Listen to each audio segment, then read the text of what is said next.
Hola mentes creativas, ¿qué tal? Aquí estamos un día más, yo soy Inmaculada Puche, editora de El Ojo de Poe, y tengo que deciros que hoy no voy a abrir la ventana de nuestra habitación propia.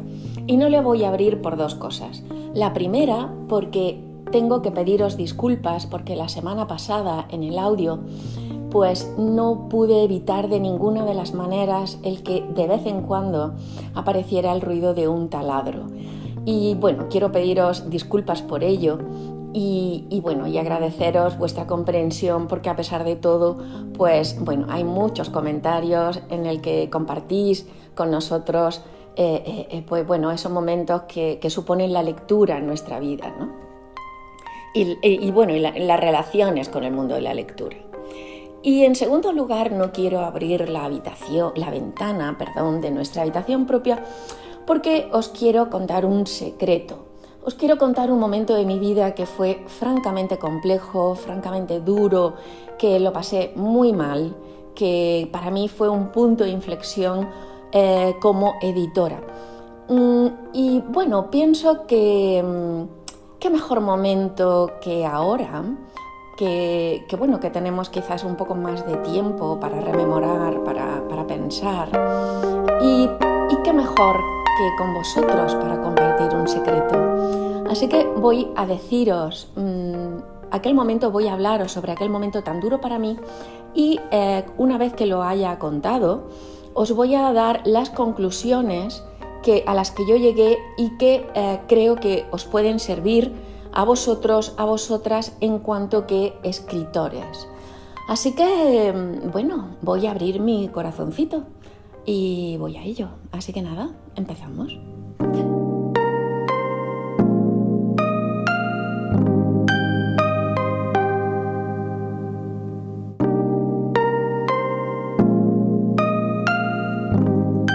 Bueno, pues hace como 10 años yo decidí montar un sello editorial que se llamaba Pez Sapo. La verdad es que siempre había querido, yo creo que no era consciente de que quería montar una editorial, pero un día hablando con mi hijo me decía: oye mamá, ¿por qué no montas una editorial? Porque te va a encantar, es un trabajo muy bonito.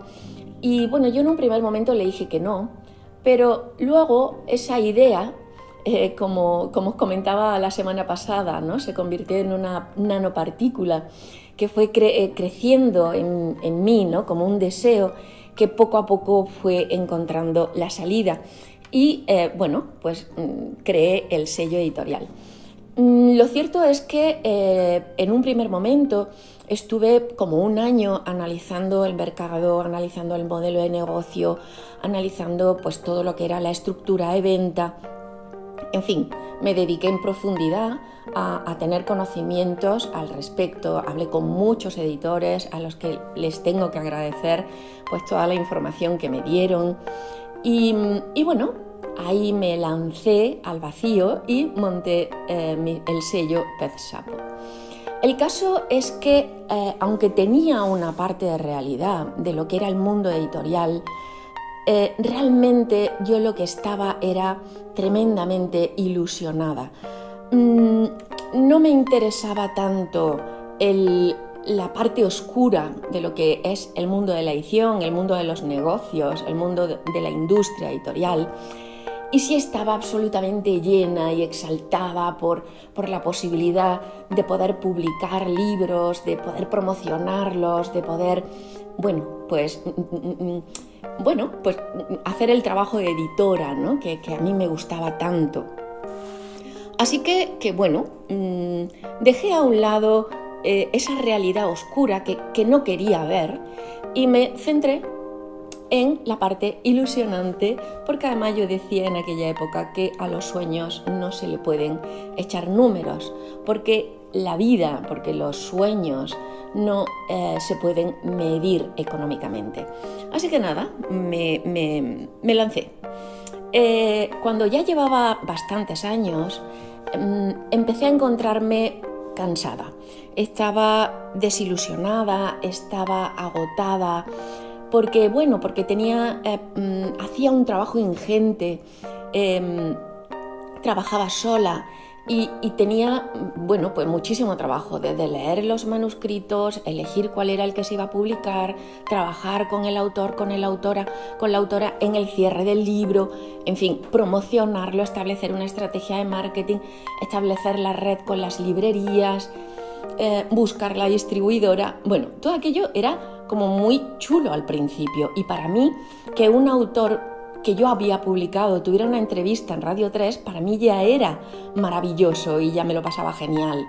Que mis libros consiguieran, los libros de la editorial y del autor, estuvieran en la central, en Callao, en Madrid, pues para mí eso era, bueno, ya me ilusionaba per se, eso ya me mantenía viva y me mantenía ilusionada. Pero lo cierto es que poco a poco esa realidad que yo no había querido ver me estaba comiendo, me estaba angustiando, me estaba deconstruyendo. Y bueno, decidí hacer un máster en dirección de ventas, en dirección comercial.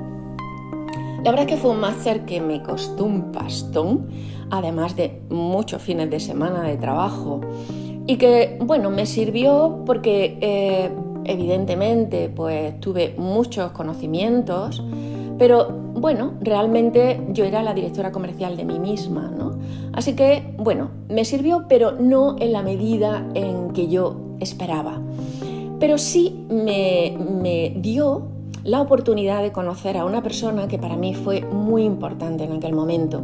Esta persona se llama Carlos, él tiene una empresa de comunicación y establecimos muy buena relación. Carlos se convirtió en mi confidente, yo le hablaba, en fin, hablábamos de, oye, ¿tú qué estrategia sigues? ¿Tú ante esto cómo te lo planteas? En fin, hablábamos, ¿no?, de nuestra empresa, él de la suya, yo de la mía. El caso es que un día lo llamé totalmente abatida, completamente desorientada, para decirle que no terminaba de arrancar, no terminaba de saber cómo seguir hacia adelante. Y él me dijo, pues yo tengo un coach. El caso es que a mí me sorprendió muchísimo esto, ¿no? Un coach. Y me dijo, sí, tengo un coach que es experto en productividad. Y creo que te podría ir bien, porque te va a permitir analizar la estructura, el modelo de negocio, y así, establecer estrategias. Yo la verdad es que pensé, tengo que montar estrategias, y claro que sí que es verdad que hay que empezar a ver, porque estoy perdiendo dinero y esto no puede seguir así porque no voy a aguantar mucho más. El caso es que, contacté con Jorge Blanco, que así se llama el coach, y quedé con él. Tuvimos nuestra primera reunión y la primera pregunta que él me hizo fue al grano. Fue la siguiente: ¿cuál es tu nivel de stock de libros? El caso es que yo me quedé como sorprendida, ¿no? Porque le dije, pues lo siento, pero no lo sé. Y me dijo, claro, pero esto tienes que saberlo, porque el nivel de stock que tú tengas en almacén se va a convertir, o ya se ha convertido, en pérdidas, con lo cual pues tenemos que analizar ahí qué hay, ¿no? Y entonces yo te voy a mandar un Excel y tú haces un análisis, pones los libros que son más antiguos, los que son más recientes, porque cada uno va a tener una estrategia, ¿no? Y en función de esa estrategia veremos qué opciones nos dan estos stock de libros. Y yo le dije, sí, claro, perfecto, sí, muy bien. Lo preparo todo y para nuestra siguiente sesión yo esto lo tengo muy controlado. Me dijo, claro, por supuesto, tú tienes que poner no solo el stock, sino el coste de producción, el precio de venta al público, en fin, tú ya... Sí, perfecto, yo monto un Excel y lo hago. Pues genial. Y entonces me hizo la segunda pregunta. La segunda pregunta fue, ¿cuál es la estructura de costes de tu empresa? Y ahí ahí salió la víctima que llevaba dentro y le dijo, bueno, esto te lo voy a contar ahora mismo porque es un mercado durísimo en el que las grandes editoriales están muy posicionadas, copan el mercado. Para una nueva editorial que te conozca el librero, que te conozca, pues es francamente difícil. Y luego, claro, está el tema de la estructura de costes, porque el 50% del precio de venta al público se lo lleva la distribuidora, y con el resto, con el otro 50%, pues tienes que pagar los derechos de autor, la maquetación, el diseño del libro, la corrección, el diseño de cubierta. En fin, tienes que pagarlo todo. Y me dijo, bueno, ¿y tú con un libro cuánto te puede quedar? Así como de media. Y yo le decía, bueno, pues no sé, pues hay algunos con los que pierdo dinero y otros con los que a lo mejor consigo, pues no sé, 1.000 euros, pero claro, 1.000 euros para un trabajo de 5 meses. Y me dijo, bueno, para un trabajo de 5 meses son 200 euros al mes. Es que casi no puedes pagar el autónomo. Y yo le dije, sí, efectivamente es así, porque esto es terrible y duro, y fíjate, y el mundo, qué mal, ¿no? Porque bueno, todo esto hace que sea imposible. Y él me dijo, bueno, sí, es así, pero ¿qué vas a hacer? Y yo le dije, pues no sé, pues no sé. Bueno, pero tendrás una estrategia, ¿no? Tú esto lo habrás analizado y habrás visto qué hacer, ¿no? Y yo le dije, pues no lo he analizado, la verdad es que no. Bueno, sí lo he analizado, pero no he establecido ninguna estrategia. Estoy, intentando sobrevivir. Y además yo le decía a él, yo soy como un ratón que está girando en la rueda, y corro tanto que realmente ya lo que tengo delante es una pared, porque la rueda gira tanto que ya no hay huecos en la rueda. Es una pared que me impide ver el futuro, porque ni la forma de establecer estrategias, porque realmente me paso la vida trabajando, viajando, organizando presentaciones, Y me dijo, pues no, eso no puede seguir así, evidentemente, esto tenemos que analizarlo, tenemos que verlo y establecer estrategias. Y yo le dije, bueno, genial, muy bien, sí, eso es lo que yo necesito, eso es lo que yo quiero. Y oye, muy bien. Él me dijo, mira, Inmaculada, la primera sesión suele ser dura porque es una primera toma de contacto con una realidad que quizás tú no has visto. Y yo le dije, no, tranquilo, yo estoy bien, estoy contenta, y creo que esto me va a venir muy bien y me va a permitir, reformular mi proyecto de editorial. El caso es que Jorge vive en un segundo piso y yo decidí bajar por las escaleras, no coger el ascensor. Y cuando llegué abajo, cuando llegué a la puerta del edificio, me di cuenta de que Jorge, con sus 2 preguntas, había parado esa rueda en la que yo era un ratoncillo que giraba. Había metido el dedo, la había parado, y el ratoncillo, que era yo, había dado un golpe contra la pared que se había casi desnucado. El caso es que empecé a llorar absolutamente desolada, compungida, angustiada, desorientada, profundamente triste. Recuerdo que me monté en el coche y que, claro, para darle más dramatismo al asunto, pues puse una música que sería súper triste.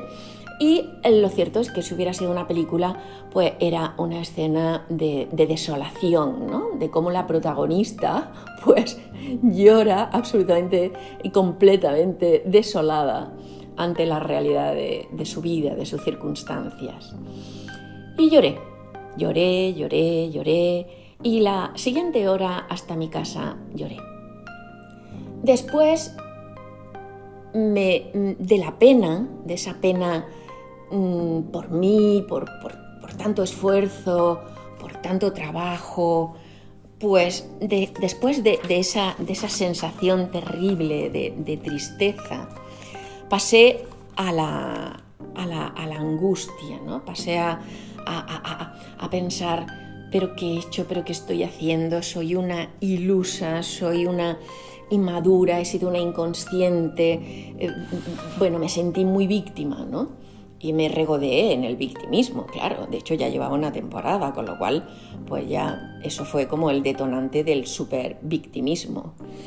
Y ahí me quedé un tiempecillo también, ¿no? Luego pasé a la ira y me enfadé conmigo. Me enfadé mucho conmigo por no ser más consciente de las cosas, por vivir en mi mundo de ilusiones, por pensar que los sueños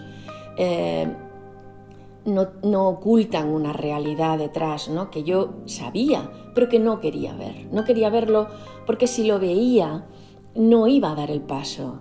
Y entonces lo obvié. Entonces me enfadé mucho conmigo y me sentí me machacaba, ¿no? Me machacaba como... Me sentía ridícula, así de duro. Y luego pasé a la ira hacia los autores. Me enfadé mucho con ellos. Bueno, primero me enfadé también con el sistema, ¿no? Pues vaya porquería, además no sé qué, porque esto es una industria, aquí no hay amor por la cultura, no hay amor por los libros, esto lo que hay es una estructura capitalista absolutamente mercantilizada. Bien, eso también, estuve ahí enfadándome con el mundo editorial y luego me enfadé con mis autores y mis autoras, me enfadé muchísimo dentro de ese proceso de victimización en el que entré. Porque me han dejado abandonada, porque con esta persona con lo que trabajé, que luego no quiso hacer presentaciones. Es que me había pasado de todo. Un autor que publiqué se fue a dar la vuelta al mundo y me dejó colgada con los ejemplares. Otra persona me dijo, solo puedo hacer una presentación porque realmente ya estoy concentrada en mi siguiente libro. Y yo le decía, pero no puede ser. Ahora tenemos que promocionar el libro. Y, me pasó de todo. No os podéis hacer una idea. Por supuesto, yo trabajaba como lo que sería una editora, pues yo qué sé, del siglo XVI, porque corregíamos, revisábamos, estructurábamos la trama. Y mira, me voy a apuntar una cosa que no tenía prevista y que os voy a contar, ¿no? Porque en el fondo todo muscula, ¿no? Y bueno, y en las conclusiones me voy a apuntar deciros también esto. Yo trabajaba tanto los libros, tanto, que podía, pasarme, pues no sé, meses. Primero tratando y organizando la trama, organizando la estructura, organizando el libro, con el autor, por supuesto, con la autora, por supuesto, que era la que tenía la última palabra, evidentemente. Diseñando la cubierta, bueno, entonces me enfadé mucho con ellos. Y eso también fue, pues fue una etapa, ¿no? Y luego pasé otra vez como a la desorientación, no sabía qué hacer. Llamé a Carlos, a mi compañero, a mi amigo, y le dije, oye, ¿para ti ha sido duro ir a las sesiones con Carlos? Y me dijo, bueno, no, la verdad es que ha sido todo lo contrario, muy productivo, porque a mí me ha permitido establecer estrategias y no sé qué. Y yo le dije, bueno, pues para mí la verdad es que fue horrible, ¿no? Fue aterradora aquella reunión, yo no quiero volver. Y entonces él me dijo, no, tú tienes que seguir y cuéntaselo. Claro, supongo que él era bastante más consciente de su empresa, que evidentemente era un sueño, ¿no? Pero que era un proyecto básicamente asentado, ¿no? en un proyecto que le iba a dar de comer. Para mí el proyecto de editorial era un proyecto de ocio, ¿no? Bueno, de ocio, de disfrute, ¿no? Yo lo viví como un sueño que yo quería hacer realidad. Y siempre he dicho que soy una persona que piensa, que soy lenta pensando, pero lo decía como, ay, qué risa, yo soy lenta pensando. Pero claro, darte cuenta de que eres realmente lenta pensando, pues eso también me machacó bastante, ¿no? Porque al final, ¿cuánto te tienes que equivocar para saber que te estás equivocando? Pues bueno, pues yo me equivoqué durante bastantes años para saber que me estaba equivocando. El caso es que cuando volví a mi sesión, a la siguiente sesión, que aplacé, por cierto, porque necesitaba asimilar todo lo que había pasado. Cuando yo volví a la sesión con Jorge Blanco y le expliqué lo que me había pasado, me dijo, esto es normal, porque al final se trata de tomar tierra, ¿no? De que la realidad se imponga a ese sueño, a ese proyecto que tú inicias desde el empuje de la ilusión, pero que en un momento determinado ese empuje de la ilusión tiene que ir equilibrándose, por así decirlo, tiene que ir acotándose con la realidad, con el mundo en el que te mueves, con la estructura de mercado en la que te mueves. Y yo me pareció que efectivamente estaba en el buen camino, porque el que se parara la rueda, es verdad que me golpeó contra la pared, pero es verdad que me paró. Y al parar pude reflexionar, pude analizar, pude tomar conciencia de dónde estaba yo, qué podía hacer, qué no podía hacer, qué cosas estaban en mis manos, qué cosas no estaban en mis manos, y a partir de ahí establecer un plan de acción. Y bueno, ese plan de acción es el que quiero compartir con todos vosotros, con todas vosotras, porque creo, evidentemente, mi plan de acción se centró en muchas áreas, pero una tuvo que ver con los autores. Y por eso quería compartir con vosotros este momento tan duro para mí, ¿no? Porque las conclusiones que yo tuve que tomar y que tomé en relación con mi estrategia de publicación. Y ahí van mis conclusiones que comparto con vosotros. Lo primero que hice fue, antes que nada, dejar de sentirme víctima de mis autores. Yo no era, ellos no me habían hecho nada que yo no hubiera podido evitar y que era tan sencillo como que se pudiera hablar con honestidad y con franqueza desde el primer momento. Entonces, lo primero que hice fue publicar autores que estuvieran comprometidos con su carrera como escritores. En ese sentido, por eso os comentaba en uno de los vídeos, y si queréis a partir de este podemos como retomar aquel. Claro, tenía que ser alguien, yo tenía que buscar a autores que tuvieran proyección de futuro con respecto a sus libros.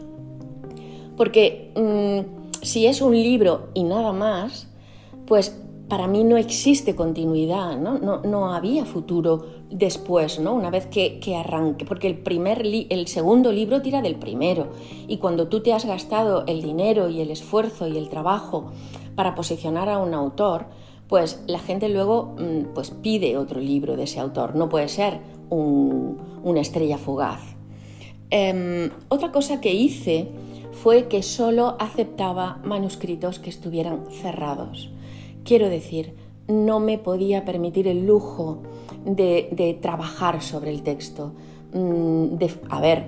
Podemos corregirlo, por supuesto, se corregía, pero buscaba autores que me dieran el texto cerrado, porque eso también me decía que detrás de ese autor había oficio, detrás de esa autora había oficio, había profesionalidad, había compromiso. Y eso también fue una decisión que tomé. Otra decisión que tomé es que mantenía una reunión con los autores, porque claro, recibía... espero que no se haya... Es que le he dado al micrófono con la mano. Yo luego mantenía una reunión con los autores en los que les decía, mira, yo soy... PetSap pues una editorial pequeña, es una editorial independiente, y yo me voy a partir los piños por tu libro, pero necesito un compromiso por tu parte, necesito corresponsabilidad, porque no puede ser que si se organizan 3 presentaciones ya luego me digas que ya no tienes tiempo para más, ¿no? O sea, yo voy a mover todo lo que esté en mis manos para que tu nombre empiece a sonar como autor, como autora. Y necesito que tú entres en el juego conmigo, porque si no, pues no estamos en el mismo plano de que tú quieras promocionarte como autor y de que yo quiera promocionarte como autor. Entonces necesitamos estar en el mismo plano de interés, ¿no? Y tenemos que ser corresponsables el uno con el otro. Y eso lo hablaba pues tranquilamente, con franqueza. Bueno, aún así pues cuando tú ves que van a publicar tu libro te parece todo genial y a veces luego pues no me pasaba, ¿no? Pero bueno, en principio sí que había esa reunión en la que nos sincerábamos. Además yo le explicaba el tema de los costes. Perdón, voy a dar un traguito de agua. Bueno, un poco porque para que fuera también tomando conciencia, ¿no? Y yo le decía, para mí no es tanto el dinero, sino porque yo sé que ahora tengo que invertir en el sello editorial. Y lo importante es que también el sello se posicione, porque el objetivo es porque hay lectores que buscan el sello. Para mí, pues lo que publica Acantilado sé que de entrada me va a gustar, lo que publica Libros del Asteroide, lo que publicaba y a veces publica Tusquet. En fin, tú sabes que hay editoriales que ya tienen un nombre y con ese nombre y con ese bagaje ya como lector. Entonces yo decía, yo no es tanto por el dinero, pero necesito posicionarte a ti como autor para posicionar al sello. Bien, otra cosa que hice fue analizar los libros que había sacado y ver los que más había vendido. Y eso me permitió segmentar el mercado, focalizarme en un tipo de mercado que realmente era el que me estaba dando más juego. Recuerdo además que fui a hablar con otro amigo empresario, se dedica a la industria y tiene, 300 trabajadores, ¿no? Y yo le decía, Víctor, yo no sé qué hacer, o sea, es que estoy súper perdida. Y él me dijo, ¿tú te acuerdas de lo de la segmentación del mercado que estudiábamos en la facultad? Y yo fue como, bueno, sí, claro, la segmentación, pero claro, lectores. Pero luego, ya os he dicho que soy un poco lenta pensando, y luego pensaba, bueno, no, lectores no. ¿Qué tipo de lectores? ¿Dónde están? ¿Qué me ha funcionado mejor, no? Y bueno, esas fueron mis conclusiones como editora. Y quiero compartir con vosotros que efectivamente, y esto se lo escuché a un matemático que decía, a la vida hay que echarle números, porque los números aterrizan los sueños y los dimensionan. Y es verdad que si uno construye solo el sueño, estás montando una realidad paralela que cuando entra en la realidad, que no es esa que tú has inventado, esa que tú has creado, el golpe es tremendo. Por eso es importante que sepamos dónde estamos, cuál es nuestro objetivo, cuál es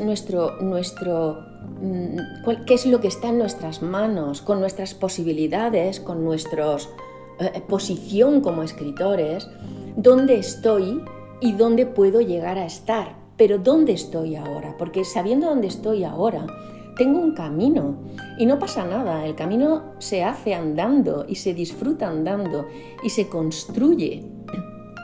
Y todo sirve en esta vida, todo. Y porque una de las conclusiones que me había apuntado y que me ha venido cuando hablaba con vosotros es que a mí aquel trabajo ingente que yo hacía revisando los textos y analizando con el autor, con la autora, cómo ultimarlo, cómo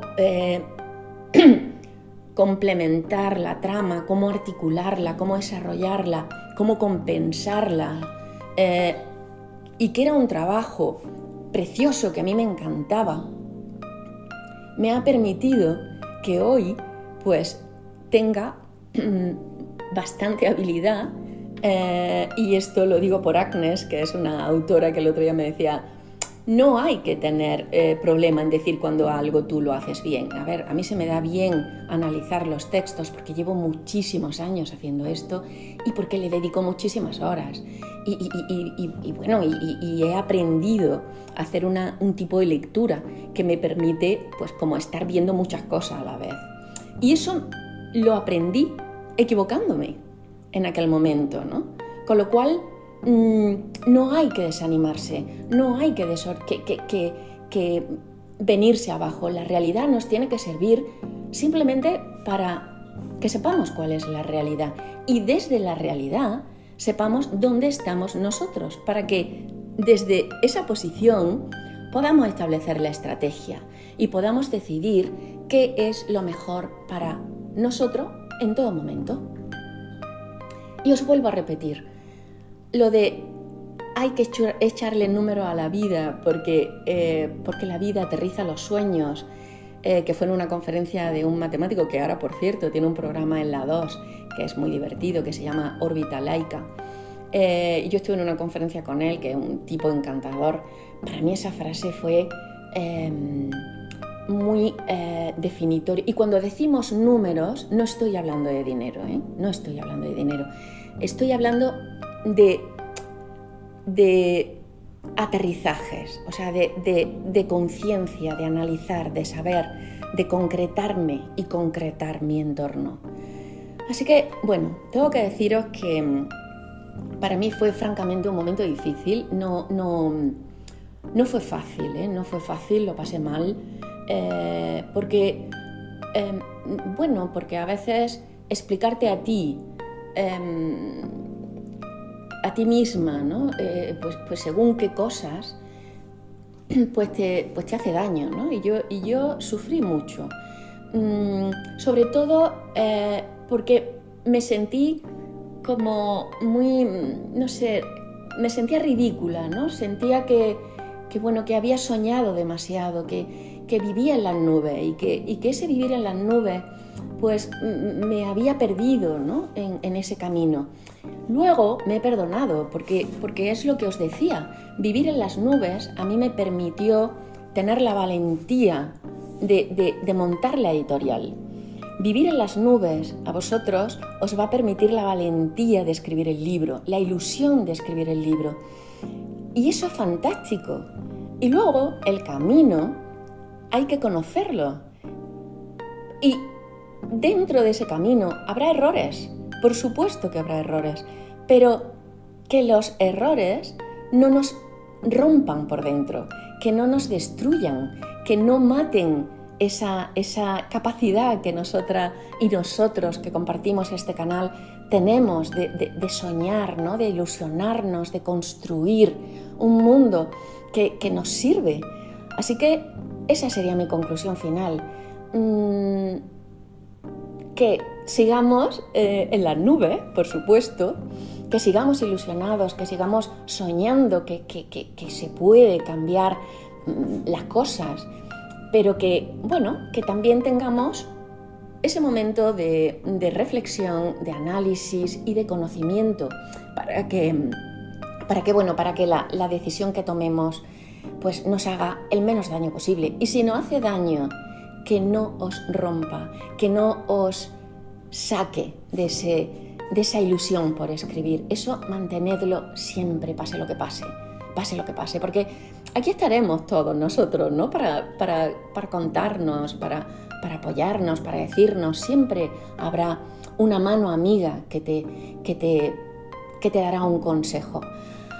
Así que nada, oye, que si os parece voy a abrir la ventana, porque abriendo la ventana estos humos del pasado pues se van a diluir y va a quedar un día precioso de sol, de luz, en el que vamos a disfrutar y nos vamos a disfrutar, porque tenemos la suerte de compartir algo muy bonito, que es, bueno, esta comunidad que poco a poco se va consolidando y también y sobre todo para vosotros esta capacidad de, como os digo siempre, de construir mundos, de construir historias, de narrarlas, de contarlas.